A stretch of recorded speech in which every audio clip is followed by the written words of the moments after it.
Hello, my mystical friends, and welcome to the show. This is Anne Vivian speaking. Welcome to Integrative Mystic. I am honored that you have chosen to spend a few moments with me today. We are talking about using our superconscious vision to see divine solutions, how to tune in to our higher power, to the higher consciousness that we're connected with, and create solutions through that expanded consciousness, solutions to apparent lack, limitation, and failure even. I'm going to share some experiences with this. We are then going to some thoughts, some quotes, some experiences, how you can tap into that super consciousness and overcome obstacles with that super conscious vision. I'm going to pull a few cards for the week, and that will be today's show. Please make sure and tune in next month. I am interviewing Summer McStravick, who's the author of Flow Dreaming, and we're going to be talking about her latest book. I'm so excited. I love Summer. I'm really excited to have her on the show, so don't miss that. So let me just invite you into this space, friend. Take a deep breath. Here in the Northern Hemisphere, we are entering spring. And here in Southern New England, the flowers are blooming. Feel that connection with the new life. Feel that connection with the flower magic, with the magic of nature. Feel your feet connected with the earth, with this planet. Feel the sky energy shining down, the sun energy shining down on your being at this time, knowing that we are in this human experience in this moment, and yet we are so much more than that. We are multidimensional. Integrative mystics, welcome to this world between worlds.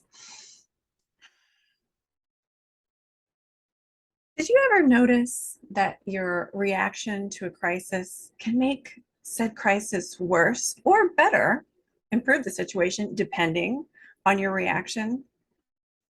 Just because you experience what appears to be limitation or even failure doesn't mean that's the final verdict in the situation. It's really important to keep in mind that there's this illusion of what appears to be a failure or something really horrible.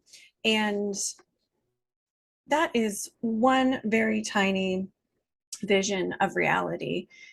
The truth is, we live in a multidimensional reality, and this world of matter in the material plane is actually very malleable. In fact, we now know that matter is made up of mostly not solid material, but matter is made up of mostly space. The atom, which composes materials, and objects, which is what we're made of, is actually mostly space. And if you think about that, it helps us to wrap our mind around this dimension is actually a lot more changeable and malleable than it appears to be. And there is a consciousness behind what appears to be solid and what appears to be pretty immovable. And this consciousness is actually influencing this appearance, this illusion of this solid matter, this solid plane constantly.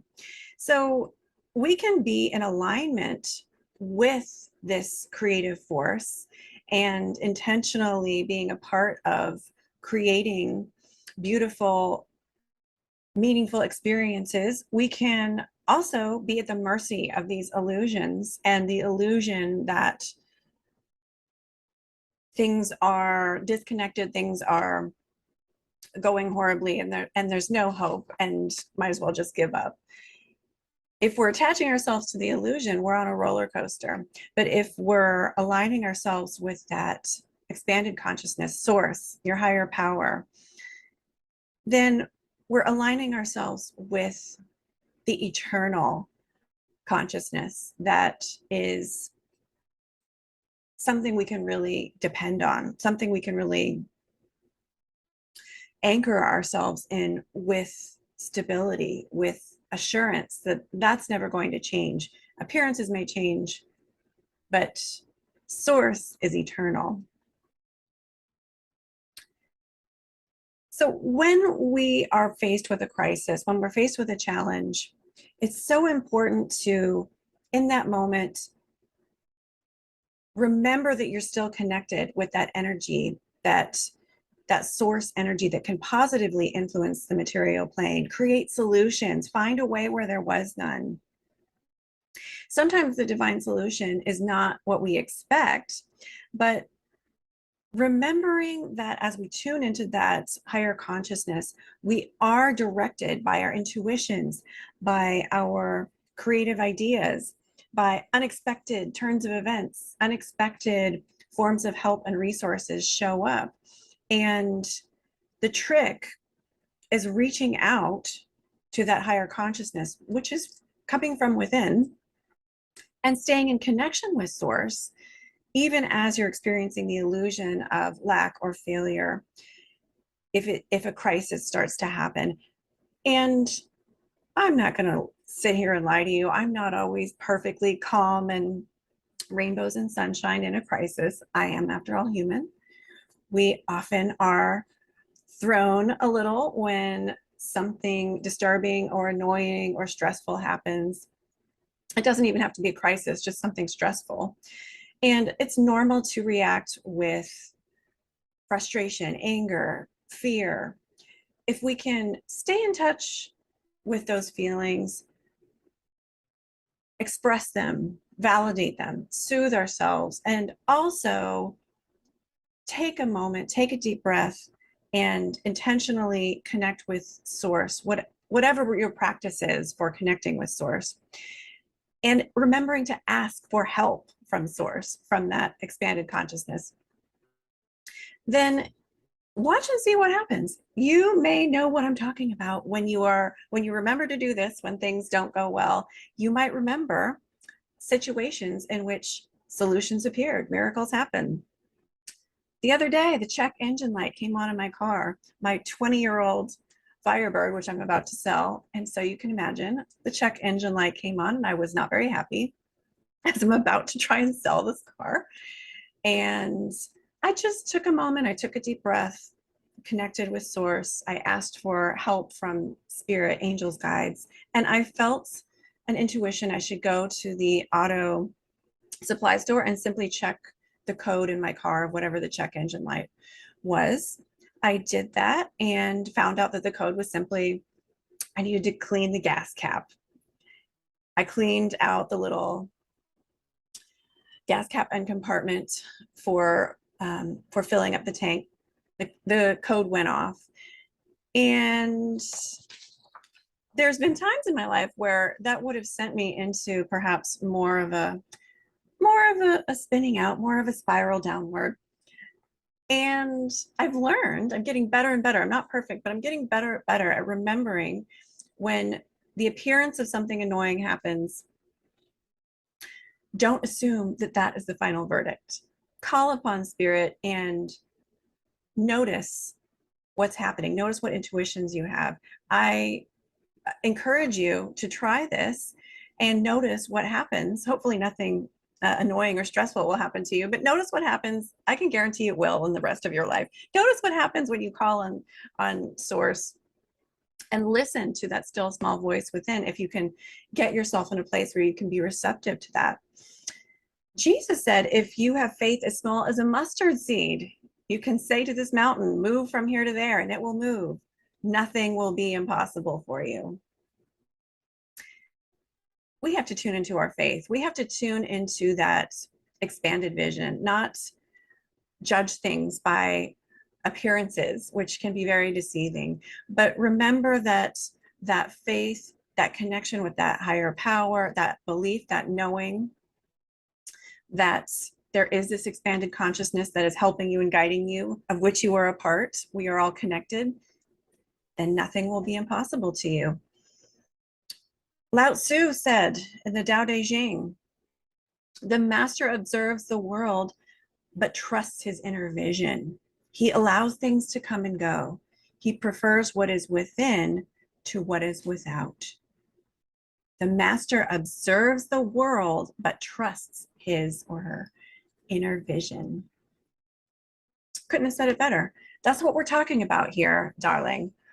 We're talking about observing, but not investing in this illusion of this earthly plane. We're talking about investing, as Jesus said, having that faith, small as a mustard seed even, investing in our inner vision, as the Tao Te Ching says, as Lao Tzu says, prefers what is within to what is without. So trusting that things are going to work out, seeing that, believing it, knowing it, resonating with that, and putting more of your energy into that knowledge and surrendering to source, you have a very different trajectory of events, my friend, when you do that, even if something looks like it's beginning to go in a certain direction. Another example, which is also with my car that I'm about to sell, is a couple of days ago. This all happened within a couple of days, so I felt like I must share it in my podcast. I accidentally locked my keys in my trunk, again, of a 20-year-old Firebird that I'm about to sell. And of course, I kept meaning to make a spare key to the trunk, and I never did. And in this car, in this model, you can't pop the trunk from within. You have to have the key. And there's no way to open it from within. It's not designed to do that. So, and this is 2 hours before I was supposed to host a party, by the way, I took some deep breaths. Of course, at first I was flustered. I was saying a few choice words, and I'm sure my neighbors were blessed with some intense words there. So I do apologize, neighbors. But I wasn't yelling, so it wasn't that bad. So after I said my few choice words, I shifted gears. I took a deep breath. I called on source. I called on my dream team. I envisioned a solution happening. And I knew I didn't have a spare key. I knew you couldn't access the trunk, open it from within the car. I just had this hunch to sit in the back seat and just look around and assess the situation. So I looked around. I went into the back seat. I looked around. I saw there is a piece, a panel that you can unscrew and lift a little bit. It's not meant to lift out all the way for you to be able to open it and access the trunk, but it's just meant for you to be able to adjust it a little bit. But I could unscrew that a little bit, and I could kind of finagle this other piece, this other barrier to the trunk, so I could lift it up like an inch, and I could slide my hand under, and I couldn't reach very far, but I could lift the compartment up just an inch basically, or two, and I could see my keys at the far end of the trunk that I had put on the ledge of the trunk, inside the trunk. There's a deep part of the trunk, and then there's these ledges. So I could see the metal sparkle of my keys as I looked under there, and I could not reach them. So I said, okay, Spirit, you're helping me. This is how I'm going to get my keys. I went and got this, well, it's really like a pipe, but it's this safety device for a door, and it's basically shaped like a long pipe. And I went and got this long metal object, and I could lift up the barrier enough to slide this pole through, and I was able to catch the keys on the end of the pole, scrape them like against the side of the trunk, and then I could reach my hand in far enough to actually grasp my keys. And disaster averted. There's a lot more, disastrous things in the world that have happened and could happen. I don't want to give the impression that I think this is an example of a real disaster, but it was a stressful situation. And the tiny little crisis, the tiny stressful situation in the big scheme of things was averted.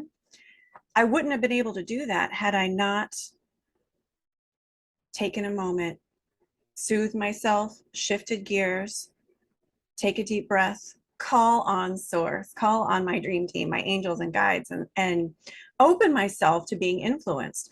And as I was able to shift into that super consciousness, open it just a tiny crack, to have faith as small as a mustard seed, then that was enough to influence me to have the idea to go in the backseat and look and start just moving things around. And I do believe my dream team helped me figure out how to finagle and manipulate the physical matter in such a way that I could get my keys. And also I could share it with you, my beautiful audience.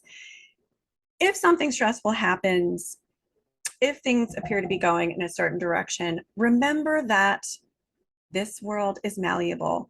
And do I always do this in a moment of stress? Have I always done it? No, I'm human. But I'm learning more and more that when I do, solutions come and things get better. So I just want to encourage you. When stressful situations do come up, when it appears there's lack or limitation, try and, instead of reacting and spinning out, as they say, instead of spiraling into even a deeper state of despair. Sometimes it's so easy, something goes wrong, and then it's so easy to think about everything else that's just going wrong, and now all of a sudden I'm in a really low place. But if I stop myself from doing that and use the tools to use my spiritual practice, use my tools to connect with this higher consciousness, it may even involve prayer, it may even involve doing something physical to ground yourself. Maybe you have a practice of connecting with a crystal if you have one available. Maybe you have an image that you visualize or look at. Whatever your practice is for connecting with source, connecting with that expanded consciousness, remember to do that. And remember that, miracles happen, solutions do happen when we call on spirit, when we ask for it. And we're able to recover quicker. The more that you connect with source, the more I believe you're prevented from as many stressful situations. You can get back on track easier. And when stressful situations do come up, they inevitably will. We're human, and we're here to have experiences. And in a world of contrast, as they say, we're able to recover quicker.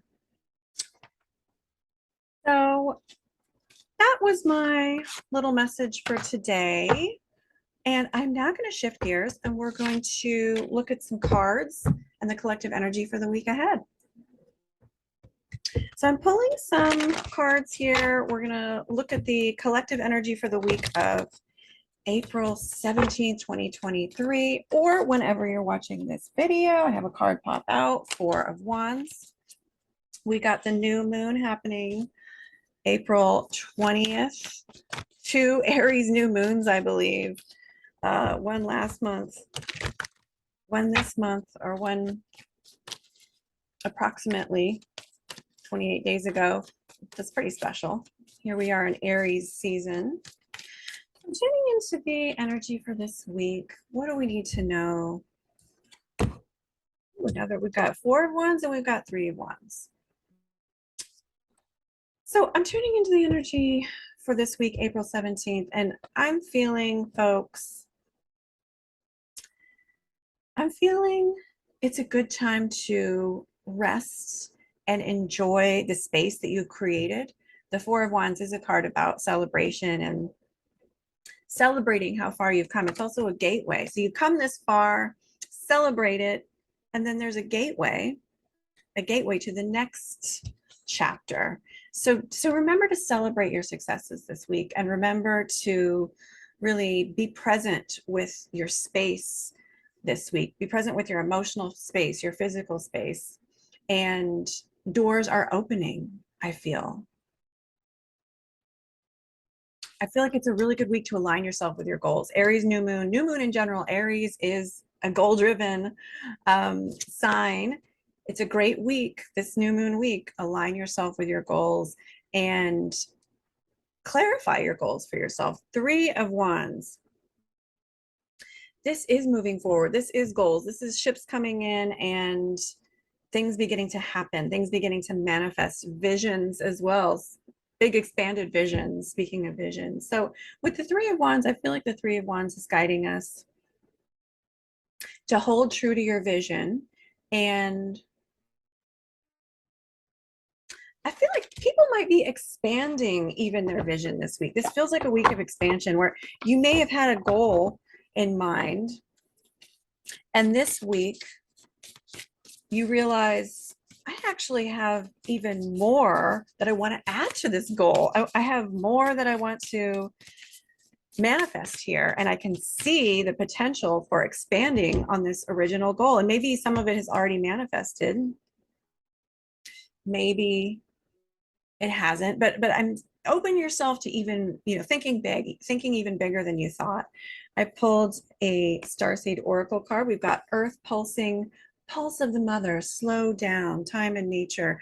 Again, feeling your space, feeling the space physically of nature, the earth, your home, slowing down, celebrating, taking time to appreciate the beauty of the earth, all of the things to be grateful for in your life. This is a time to practice gratitude, and this can be really grounding, and it can also help us to slow down and connect with that power that moves mountains, right? That connect with that expanded vision and our source, higher power connecting with us and running the beautiful divine energy through us. We can't do that if we're frazzled and burnt out and doing a million things at once, right? So slow down, connect, ground in nature, ground to your body. Lifting the veil. This is the final card I'm going to pull for this week, my lovelies. Lifting the veil, questioning everything, anything unaligned must go. So lift that veil, lift the veil of illusion and see past the illusion of that small thinking, that small perspective, and see that big perspective. Let go of small thoughts, thoughts of limitation or jealousy or over comparing yourself or over criticizing, thoughts of lack. Let go of these thoughts and see the bigger vision. Open yourself to divine solutions and divine roads opening, ways appearing where there were none. Open yourself and watch the magic unfold, my friend. Those were the cards for this week. Align yourself with your goals. It's a great week to clarify your goals. Think big. Allow even more expanded components of your goals to come to you and ways for expanding them. And faith as small as a mustard seed. Faith as small as a mustard seed can move mountains. Remember. So have that faith, my friend. Thank you so much for tuning in. This has been Ann Vivian on Integrative Mystic, and I look forward to seeing you next group video or session. Please check out my website. I have a online and in-person multidimensional manifesting group that is happening. Dream groups that are happening online and in person. Other fantastic groups. I would love to see you. So connect with me, creativepsychestudio.com. Thank you again so much for tuning in. Have a beautiful spring week, and I will see you next show. Take care.